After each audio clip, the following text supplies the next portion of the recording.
मिट्टी से जुड़ी मेहनत, खेतों में बीतता जीवन। किसान हर दिन सोचता है घर चलता रहे, आज भी और कल भी।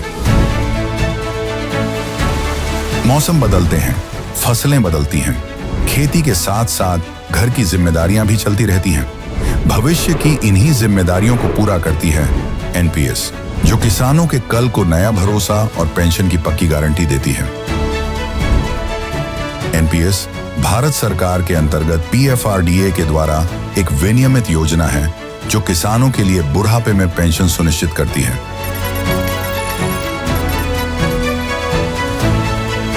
एनपीएस खाता खोलने के लिए अपने नजदीकी सीएससी से संपर्क करें या 1800-1107-08 पर कॉल करें। पेंशन की पक्की गारंटी के लिए एनपीएस जरूरी है। धुरंधर 2 का ये सीन हर किसी के दिल को छू गया।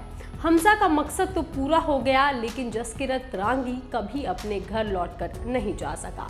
लेकिन क्यों? इसके पीछे कई सारे रीजंस हैं जो हो सकता है आपने फिल्म देखते वक्त नोटिस ही ना किए हों, जो फिल्म को और अच्छे से आपको एक्सप्लेन कर दे। लेकिन अगर आपने फिल्म देखते टाइम ये सब कुछ मिस कर दिया है तो नो वरीज, हम आपको इसके बारे में सब कुछ बताएंगे और फिल्म की एंडिंग अच्छे से समझाएंगे।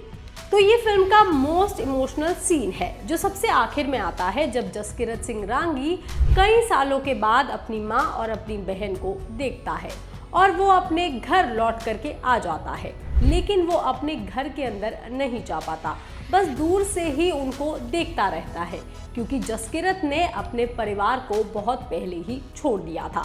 उसने ये जिंदगी इसलिए चुनी थी ताकि उसका परिवार खुशी से जी सके, और अब शायद से वो हो भी रहा था। अपने घर पर ना जाने का डिसीजन वो फिल्म के आखिरी सीन में नहीं लेता, बल्कि फिल्म की स्टार्टिंग में ही ले लेता है, जब उसका दोस्त पिंदा सबसे पहले सीन में जसकीरत सिंह रांगी को गन देता है और उसको बोलता है कि यार एक बार फिर सोच ले। लेकिन जसकीरत वो सब सोच चुका होता है, उसे सब कुछ पता होता है कि वो घर कभी वापस नहीं जा सकेगा। वो जो भी करने जा रहा है उसके बाद वो कभी वहां नहीं लौट पाएगा, और उसे अपनी बहन और अपनी माँ को सुरक्षित और खुश रखना ज़्यादा ज़रूरी होता है। और वो यही चूज़ करता है। वो चूज़ करता है कि जैसे तैसे करके वो अपने परिवार को फिर से बना ले और फिर से अपनी माँ को और अपनी बहन को वो खुशी दे सके, वो परिवार दे सके, जिसके लिए वो अपनी जवानी तभी कुर्बान कर देता है जब वो अपने परिवार का बदला लेता है और हर हाल में अपनी बहन और अपनी माँ की जिंदगी संवार देता है। लेकिन जब सब कुछ खत्म हो जाता है तो यहाँ पर जसकीरत को एक आखिरी उम्मीद होती है कि शायद अब वो अपने घर जा सकता है, और इसलिए वो आखिरी सीन में लौटकर भी आता है। वो धीरे धीरे घर की तरफ बढ़ता है और बस उन दोनों को महसूस करना चाहता है। अपनी माँ को और अपनी बहन को बहुत दूर से खड़े होकर देखता है और फिर धीरे धीरे अपनी घर के अंदर जाने की कोशिश करता है। वो सोचता है कि काश मेरी माँ और मेरी बहन मुझे पलट कर देखे, या शायद कोई उसे महसूस कर ले। लेकिन वो ऐसा कुछ नहीं करती, बल्कि अपने कामों में और ज़िंदगी में व्यस्त रहती हैं। मतलब वो किसी का इंतज़ार नहीं कर रही थी, बल्कि ज़िंदगी के साथ आगे बढ़ रही थी।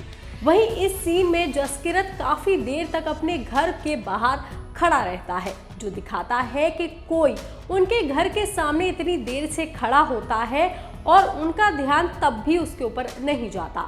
और यही चीज़ जसकीरत को एहसास कराती है कि उसके घर के आगे हर आने जाने वाले को वो जसकीरत नहीं समझ रहे हैं। वो अपने घर की चौखट पर किसी के वापस आने का इंतज़ार नहीं कर रहे हैं, और अब शायद वो ये एक्सेप्ट कर चुके हैं कि जसकीरत हमेशा के लिए मर चुका है।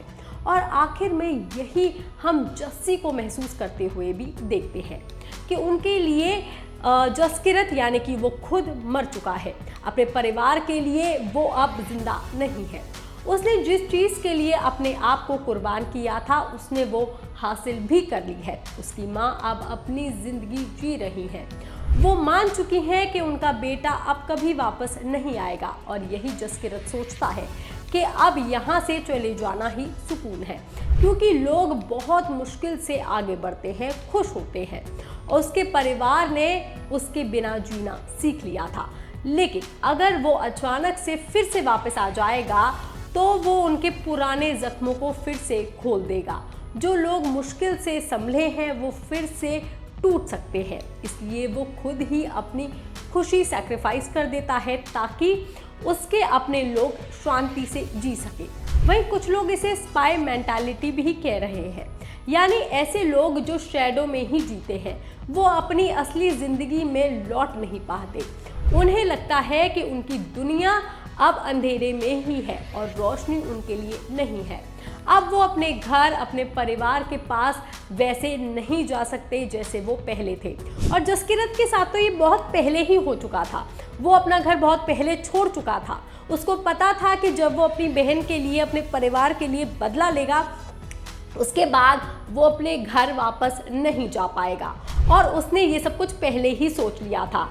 और उसके बाद उसको जब स्पाई बनाया गया, जब वो पाकिस्तान चला गया और पाकिस्तान में जाकर के जितनी चीज़ें हुई, जितना खून खराबा हुआ और जो सारी चीज़ें उसके सामने आई, वो भी उसको यही दिखाती है कि वो अपनी असली ज़िंदगी से, जसकीरत सिंह रांगी के कैरेक्टर से धीरे धीरे बहुत दूर जा चुका है। और अब वो एक इंडियन स्पाई ही बन चुका है, क्योंकि वो अब पहले वाला इंसान नहीं रहा है जो कभी अपने घर से गया था। और जसकीरत ने भी अपनी ज़िंदगी में ऐसी बहुत सारी चीज़ें देख ली थी जिनके साथ एक नॉर्मल ज़िंदगी जीना उसके लिए और उसके परिवार के लिए खतरे से भी खाली नहीं था। और वहीं से इस सीन में डायरेक्टर आदित्य धर भी हमें यही बताते हैं, जब उसकी माँ दरवाज़ा बंद कर देती है कि अब इस घर के दरवाजे उसके लिए कभी नहीं खुलेंगे, अब इस घर के दरवाजे उसके लिए बंद हो चुके हैं। और यही हमें दिखाता है कि अब जसकीरत सिंह रांगी कभी अपने घर नहीं लौट सकता। और इसी वजह से लास्ट सीन में एक हैप्पी एंडिंग इस फिल्म ने हमें नहीं दी है और उसको एक क्वेश्चन के साथ डायरेक्टर ने हमें सोचने पर मजबूर कर दिया है कि इतना सब कुछ हो जाने के बाद वो घर के अंदर क्यों नहीं जाता, वो आखिरी वक्त अपनी माँ को गले क्यों नहीं लगाता। खैर, इस पर आपका क्या कहना है आप हमें कमेंट करके ज़रूर बताएं। बाकी तमाम खबरों के लिए आप देखते रहिए लोकमत हिंदी।